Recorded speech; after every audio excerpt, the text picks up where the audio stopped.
بسم اللہ الرحمن الرحیم. ناظرین السلام علیکم. I am Mushtaq Shamim and you are watching BBC Budgam broadcasting channel. ناظرین، بھارت میں 18ویں لوک سبھا کے لیے انتخابات ختم ہو چکے ہیں اور رزلٹس بھی آج سامنے آ گئے ہیں. آج کے الیکشنز کی خاص بات یہ ہے کہ اب کی بار مکمل طور پر آزادانہ اور منصفانہ طریقے سے الیکشن منعقد کیے گئے. ملک کے ساتھ ساتھ UT of Jammu and Kashmir اور لداخ میں بھی یہ انتخابات مکمل ہو چکے ہیں اور یہاں بھی رزلٹ سامنے آ گئے ہیں.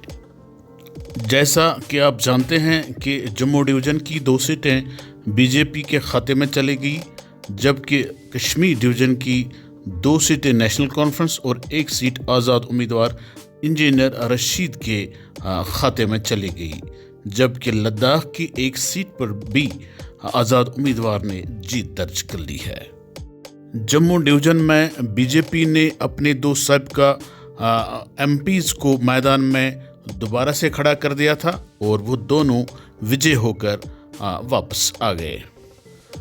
کشمیر ڈویژن میں نیشنل کانفرنس کے 3 ممبران پارلیمنٹ میں کشمیر کی نمائندگی کر رہے تھے، لیکن ان تینوں ممبران کو نیشنل کانفرنس نے اس بار وشرام دیا تھا اور ان کے بدلے 3 نئے امیدواروں کو کھڑا کر دیا تھا. جن 3 امیدواروں کو نیشنل کانفرنس نے یہاں کھڑا کیا تھا ان میں ایک امیدوار یعنی عمر عبداللہ شیخ خانوادے کے چشم و چراغ ہیں اور نیشنل کانفرنس کے سینئر وائس پریزیڈنٹ بھی ہیں اور ریاست کے سابقہ وزیر اعلیٰ بھی رہ چکے ہیں. مزے کی بات یہ ہے کہ ان 3 امیدواروں میں سے 2 کامیاب قرار پائے اور ایک یہ الیکشن بری طرح سے ہار گیا.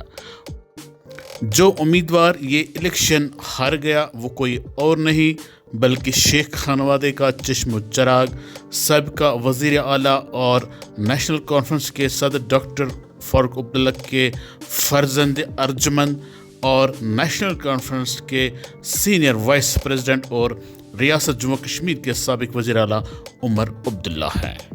یہاں ایک اور مزے کی بات یہ ہے کہ جن 2 امیدواروں نے نیشنل کانفرنس کی ٹکٹ پر یہ الیکشن جیت لیے ہیں ان میں میاں الطاف صاحب ہیں اور دوسرا سعید آغا روح اللہ مہدی صاحب ہے. لیکن میں یہاں پر صاف کہہ دیتا ہوں کہ ان دونوں امیدواروں نے یہ الیکشن نیشنل کانفرنس کے نہیں بلکہ اپنے بلبوتے پہ جیت لیے ہیں، کیونکہ ان دونوں امیدواروں کا تعلق پیر خانوادوں سے رہا ہے اور ان کے حمایتیوں، عقیدت مندوں اور مریدوں کی تعداد ہزاروں لاکھوں میں بتائی جاتی ہے.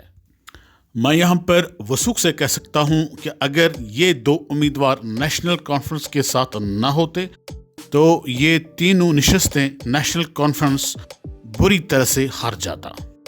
اسی طرح اننت ناگ راجوری کی سیٹ پر مفتی محمد سعید کی صاحبزادی محبوبہ مفتی صاحبہ جو کئی بار پارلیمنٹ ممبر بھی رہ چکی ہے، اسمبلی ممبر بھی رہ چکی ہیں اور وزیر اعلیٰ بھی رہ چکے ہیں ریاست جموں کشمیر کی، وہ بھی بری طرح سے آج الیکشن ہار گئیں. ادھر شمالی کشمیر میں بھی ایک مضبوط سیاسی گھرانے کے سپوت سجاد غنی لون صاحب بھی آج کا الیکشن بری طرح سے ہار گئے. ریاست کے ایک اور سابقہ وزیر اعلیٰ غلام نبی آزاد نے بھی لگ بھگ 4 سیٹوں پر اپنے امیدوار کھڑا کر دیے تھے اور وہ چاروں کے چاروں ہار گئے. کشمیر ڈویژن کے ایک اور سینئر سیاسی لیڈر اور پاپولر سیاسی شخصیت سید محمد الطاف بخاری صاحب نے بھی 2 نشستوں پر اپنے امیدوار کھڑا کر دیے تھے اور وہ دونوں یہ الیکشن بری طرح سے ہار گئے.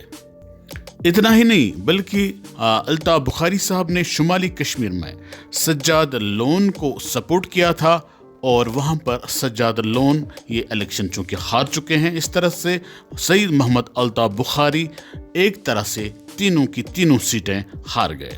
ناظرین، آج کے الیکشن کے حوالے سے جو سب سے زیادہ خوش آئندہ اور امید افزا خبر ہے وہ یہ کہ مابوس سیاسی لیڈر انجینئر رشید جو گزشتہ 5 برسوں سے